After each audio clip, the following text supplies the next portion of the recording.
So our final session today will address medication diversion. There is a concern that having more medication dispensed in a jail will equate to more contraband in the facility. As part of our baseline data collection, we conducted the qualitative interviews with jail and community treatment site leads for the 10 jurisdictions participating in our project. When we asked about anticipated barriers or problems, diversion was one of those issues mentioned by respondents, along with ways to minimize those issues and the benefits that things like injectable medications, Vivitrol, and the Sublocade or the Brixadi that we're examining in our randomized trial can provide over daily dose medications in terms of minimizing diversion potential. Our first speaker, and we just heard from her very briefly, is Warden Marian Thompson of the St. Mary's County Detention and Rehabilitation Center. Marian Thompson is a native of Southern Maryland and was raised in Leonardtown. In 1984, her justice career began at the Federal Bureau of Investigation's Washington Field Office. In 1989, she joined the Corrections Division of the St. Mary's County Sheriff's Office. With 33 years of corrections experience, she now serves as the St. Mary's County Detention and Rehabilitation Center Warden, providing professional guidance and direction in planning, leadership, and management of a 321-bed detention facility, ensuring the custody, security, and welfare of inmates. In addition to the incarcerated population, St. Mary's County has a robust community corrections program to include pretrial supervision and day reporting as alternatives to incarceration. Warden Thompson is the current president of the Maryland Correctional Administrators Association and has graciously served as a steering committee member on our Daycoin project for the past year. Ms. Angel Dalverny of the Allegany County Sheriff's Office Detention Center will be our final speaker today. Angel Dalverny is a registered nurse at the Allegany County Detention Center. She has been working as a corrections nurse for the past 5 years, previously employed through WellPath at the same facility, but as of December 1st, became an Allegany County employee delivering the same types of healthcare to inmates. Ms. Dalverny has been working in the detention center's MAT program since its inception in May 2021, collaborating with the University of Maryland Psychiatry Department's addiction specialists, Drs. Weintraub and Welsh. So I am going to hand it over to Warden Thompson. So good morning again, everyone. I'm Marianne Thompson. I'm the warden here at St. Mary's. We are a 321-bed facility. We are currently, we do have a robust community corrections program. We have pretrial supervision. We also are converting our home detention to day reporting. And we have numerous inmates that are in programs in the facility that are also part of our incarcerated population. We took and recently added on an expansion project. We were able to obtain a new medical section, which has been very, very instrumental in helping us to advance our MAT program. We also added on a female housing unit. So we are in the process of moving towards a more therapeutic community for our female inmates. So we, as Major Crow, we went down the same road. We got grant monies for the Vivitrol program, and that was approximately in 2016. We didn't have a lot of success with the Vivitrol program for the reasons we've already discussed. We in St. Mary's, we took and volunteered to be part of the pilot program for House Bill 116, which required not only for us to offer the 3 formularies to our inmate population, but it also required us to do mental health evidence-based screenings for mental health and substance abuse. It requires us to have a plan. So when offender reentry that begins at incarceration, when you're on the MAT program, and it also, like we've already talked about it, the peer recovery specialist, which I wholeheartedly agree, they are phenomenal to the success of our program. So I do appreciate what they do. So we knew we were going to be in the pilot program. We had started maintaining folks that came in on methadone and Subutex or buprenorphine. So we continued them, However, COVID hit and the grant monies were a little bit slower to come through. So we officially started offering the 3 formularies to our inmate population in September of 2020. This segment is on medication diversion. As you can see, there are 2 pictures here. These are when we very first started. So our original medical section before we got our expansion, it was very small. So we did start during the height of COVID. So before, when we were just maintaining folks on methadone and buprenorphine and Vivitrol, we were moving them to our indoor rec area. However, our indoor rec area, we couldn't do mass movement during COVID.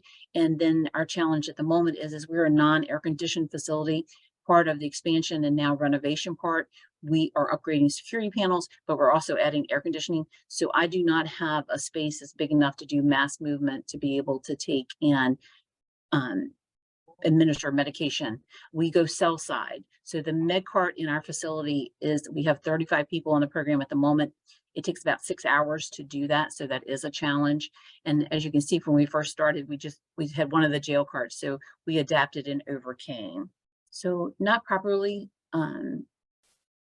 supervising medication administration has serious consequences in our facilities.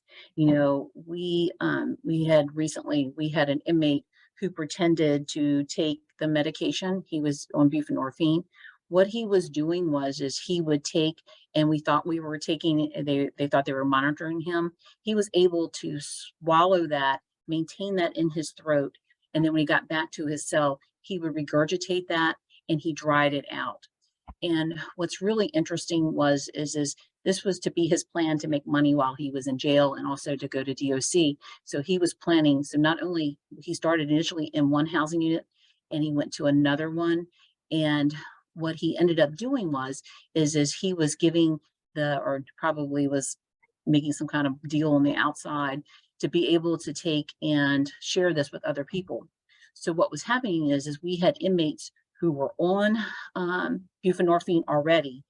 Then they were enhancing. So we were giving them the medication, which is a prescription, and then they were taking and using this by snorting it. It was in the sugar packet. So when you did cell searches, you know, buprenorphine, when it's crushed, it's white like sugar. So we hadn't picked it up. And as you can see, they were using their jail ID card to take and help to facilitate, you know, using it illegally. So we were able to charge him. He was charged criminally, but the really scary part for me is when we did urinalysis on the folks when we discovered it, he was giving it to people on MAT. So we were not able to take and prove that they were using in addition. So it's very, very scary to think that they can take this medication. We already have them on MAT, then they use diverted medication and they could possibly die from an overdose in our jail. So it's very, very scary. The other thing that's notable about, so it's like, well, you know, well, now they do have the injectables that are coming out for buprenorphine through Brasadi. However, I looked into doing the injectables and it was like $1,800 a month for that. And for us, sometimes we run between 35 and 40 on the program. It was going to be about $72,000 a month. There was no way we could sustain that even with the grant monies that we're currently getting. So not only and these are pills that these pills were actually found in our detention center, as well as as you can see behind the envelope, on the envelope behind the stamp, they were bringing in Suboxone. We're sending it in through the mail. We have since addressed the mail. All mail comes in through the tablets. So it's all electronic. So that has stopped that coming in. And years ago, we had to have stopped them from even taking and sending in colorings and those kinds of things because they were hiding the drugs in the mail as it was coming in children's colorings. And the picture on the left is medication that we found in the housing unit. It was not medicated assisted treatment medication. However, it was somebody's mental health kind of meds. So there again, they're diverting it. The picture on the right is contraband that was coming in through the detention center. It had been secreted in the inmates' body parts. So it's very, very we have to be very, very diligently when people coming in that we're doing proper searches. And if you have the ability to run people through body scanners, I would highly recommend that. And just because we're talking about challenges in detention centers, we're still safety and security of the facility is paramount. There again, we have two pictures here from our jail. The shank on the left was recently taken out of one of our housing units, because what we're finding is we have over 100 people out on community corrections. However, so what's happening is the right people are incarcerated. So we still have the worries of making sure that our facilities are safe. So lessons learned. One of the things I have found is that what works today will not work tomorrow. Inmates are continuously looking for a way to beat the system. Some are in it with the pure heart, others are not so pure of heart. So it's very, very, you have to continuously assess your program and your fiscal plan for what works for you. Ours, like I said, we had to overcome and adapt just because not to be able to do the mass movement, to do the medication administration. So we go south side. So it's just what works for our facility. And you need to continuously retrain and make sure that people do not become complacent. Not to air dirty laundry, but with that inmate who was able to regurgitate and save that medication, that was due to staff complacency. So it's very, very important that whatever rules that you set up to make sure that your inmates are not diverting medication, that people do it. And, with being 6 hours on the floor with somebody going from block to block, your nursing staff is going to be tired. So it's very much a joint effort. That is all I had. The next slide is my contact information. So at any time anybody would like to reach out to me, those that know me know I gladly share lessons learned. I'm not trying to air our dirty laundry, but I'm hoping that somebody else can benefit from, because complacency is the greatest danger, I think, to medication diversion. So thank you very much. Wonderful. Thank you for sharing what is obviously it's painful to see how providing these medications in as careful a way as possible. There's always a loop around if someone is resourceful enough to think of ways to do it. And the idea that the safety of and well-being of the people in your custody and your staff is really at the beginning and the end of the day. That's what's most important. Hi, I'm Angel Dalverny. I'm at the Allegany County Detention Center in Cumberland, Maryland. So my slides are primarily just geared at reducing medication diversion. So I'm going to be talking about some instances that we have caught people, as well as how we administer our medication. So we are fortunate enough that we actually do have an administration area. It used to be our gymnasium, but now it is a hallway where at the very end is just the emergency exit. So we're able to have chairs sitting up, as well as a barrier so that people cannot see coming down the hallway the inmates that are sitting there getting their medication. So some things that we do prior to leaving the unit, the shirt has to be turned around and inside out, because our shirts are like scrub tops with the V-neck and the pocket. What they were doing was they were trying to spit the medication into the V, or they were trying to spit it into their t-shirt. They cannot have any undershirts or sweats or long johns, and nothing is to be brought over with them. Once they get to the administration area, they have to be patted down. We do this because we had inmates that were trying to bring over containers that they could try and put the medication in when someone they thought was not looking.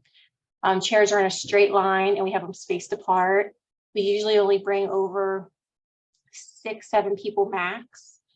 They sit in the same order every single day. We do this because it allows us to sit the inmates that we have some doubts about and we're suspicious closer to the nurse or the officer, because an officer's at one end and a nurse at the other. So for administration, we have them show them their mouths first. They're then given a small amount of water to swish around and swallow. The purpose of that is because some of them were trying to put tissue paper, toilet paper into their teeth to absorb the medication. So by doing the water, it's helping to hopefully get rid of that. Medication is crushed, and the medication cup is placed in a labeled clear trash cup. What I mean by that is we have cups that are about that size, and the medicine cups are about yay tall. What they were doing before is after they took their medicine, they were putting it into the trash bag, but they weren't. They were still having it in their hand whenever they went to put their hands behind their back. So it allows me to see the medication clearly. And it's labeled with their names. So that also helps make sure I'm getting my cup back. And they do have to sit on their hands or put their hands behind their back. It just helps. The 1 second you look away, they're not quickly touching their face. And then at the very end, after we make sure the medication is completely gone, they switched water and we inspect their mouth with a flashlight. The purpose of that is because they try to hoard the medication in their mouth, and they were trying to hoard the medication in their throats. You could tell that some of them weren't talking right at the end, and it was because they were keeping them right there at the back. And then when they were getting back to the their cells, they were spitting it up. So by drinking a small amount of water, it hopefully helps push that down if they are doing that. So this just gives you an idea of what it looks like each day. An officer standing on one side, and that's where I usually start. I walk up to every single inmate. Before, when we first started this program, they just came over, they walked up to me, got their medication, turned around, sat down. It's evolved obviously over the last year and a half because, you know, we found that when they were turning their back to me, that's when they were quickly spitting it. I don't leave their chair until the medication is gone and they're clearly sitting on their hands. And then I walk up to the next person. By doing this process, it's allowing the officer to continue watching that person as I move to the next one. And then when I'm at the other end, we're both staring down a straight line at them. Before I stood in front of them and was just looking back and forth, and you would find that they would try to distract you. So this helps prevent that as well. So some previous hoarding incidences we've had, spitting their medicine into their shirt, leaning over and spitting the medicine onto the floor and then wiping it up with their foot. So whenever they come over, not only do they have to sit on their hands or have their hands behind their back, but they have to be sitting back as well. Some of them would just be leaning ever so slightly, and they were the ones that were trying to spit things into their lap and whatnot. They press medication into the holes in their teeth. So that's another reason I like to look in their mouth beforehand. Just I can already see the people that might have some areas that I need to watch. So whenever I'm looking at the end, I have something to compare it to.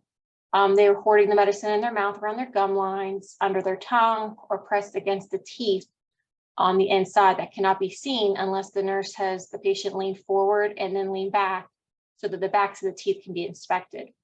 I put in there, do not allow the patient to close their mouth, because what I found with one person that was hoarding their medication was they would close their mouth temporarily before they opened it again. And I could clearly see they were trying to move the medication around with their tongue. They were swallowing the medicine, but keeping the medicine trapped in their throats. So we've done the water. I have them say "ah" at the end just to try and open that up. And then they were swallowing the medicine and throwing it up once they got back to the block, and then sifting through it to separate the medicine so that they could dry it out and snort it.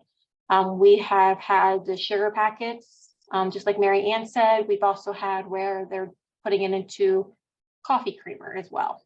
So this just gives an area of hoarding in the mouth. As you can see, there's the areas around the gum lines. The next one is showing you like behind the teeth. And then the last one, of course, under the tongue. Each time I'm looking at their mouth, it's probably a 1 to 2 minute process because I truly have them show me every single angle.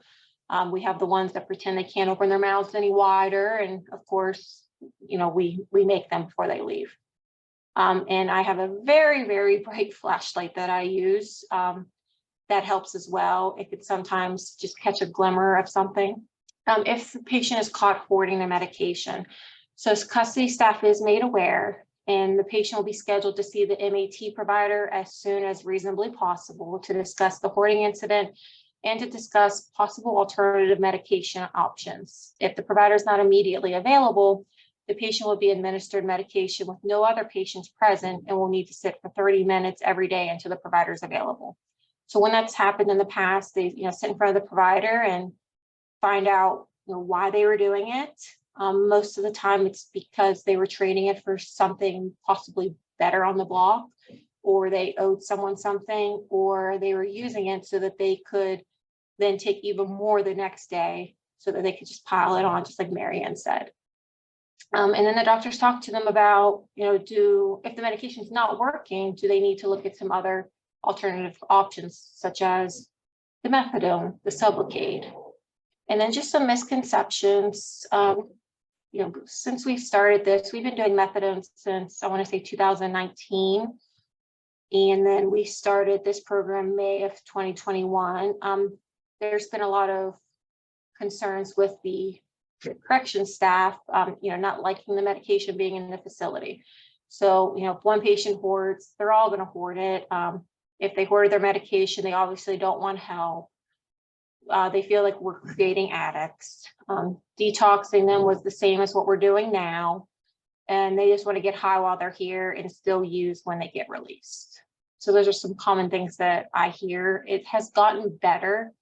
I feel that it has gotten better because we are a small town. So we see a lot of the same inmates coming in.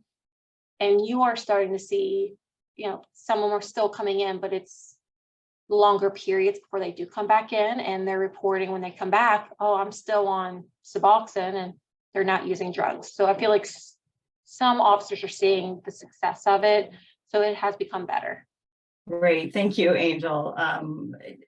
There's obviously a tremendous amount of staff time and effort associated with medicating inmates in a way that you can keep a handle on diversion. I wonder if, and both you and Marianne mentioned how your facility was structured and how that influenced the ways that you were able to medicate, whether it was, COVID lockdowns and you had to go to the blocks, or you had to bring them to a central hallway but keep them spaced out. And I wonder if other people from other jails on the call can speak to ways that they have had to implement procedures to minimize diversion in their facilities, as well as they've been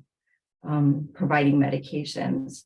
Angel, you mentioned that when people are caught diverting medication, that there's different processes. It's not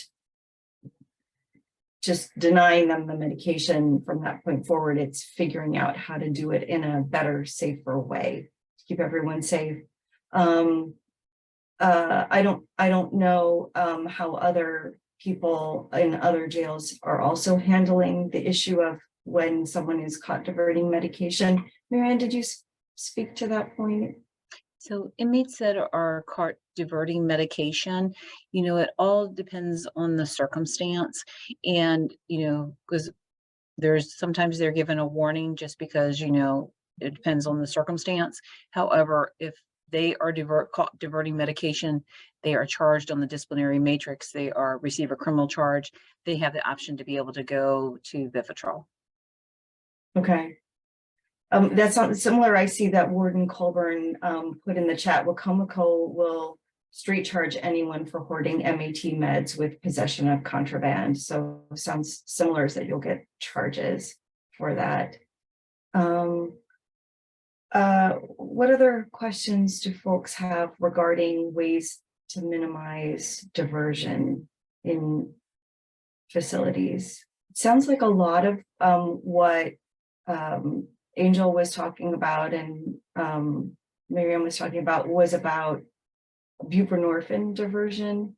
I don't know if either of you have methadone in the facility, or if different formulations of buprenorphine have been more or less successful. I know the strips are very unpopular by some, and that the liquid is preferred because of the lower incidence of being able to divert it. So in reference to methadone, what we have found is you have to be careful because, like as Angel took and it indicated, they can either get a piece of cotton ball or a piece of toilet tissue and it'll absorb. Now for our buprenorphine, we crush all that medication before it goes in. Okay, so making sure it's it's crushed. Angel, I see your hand up. Just make sure you unmute yourself. Yep. I was going to say another thing we saw with methadone is, I'm not sure what type of shoes everyone uses, but we had those rubber sandals. They were taking pieces of the sole out and they were putting that into their mouth in the very, very back, and it was absorbing the medication as well. So what we have to do is kind of the same process. We look in their mouth before and after just to ensure that they're not trying to take the methadone back to the block. I know that Marianne spoke to the prohibitive cost of injectables, how they're appealing from a diversion standpoint, but financially there were some barriers to that. I don't know if anyone else has, and then of course, when it comes to Vivitrol, we've had a couple people chime in that it's hard to get an inmate to accept Vivitrol sometimes when there are other options available. I don't know if anyone else has comments regarding diversion and injectable medications in terms of the pros or the cons. Warden Colburn says we're offering oral naltrexone during incarceration. Oh, okay.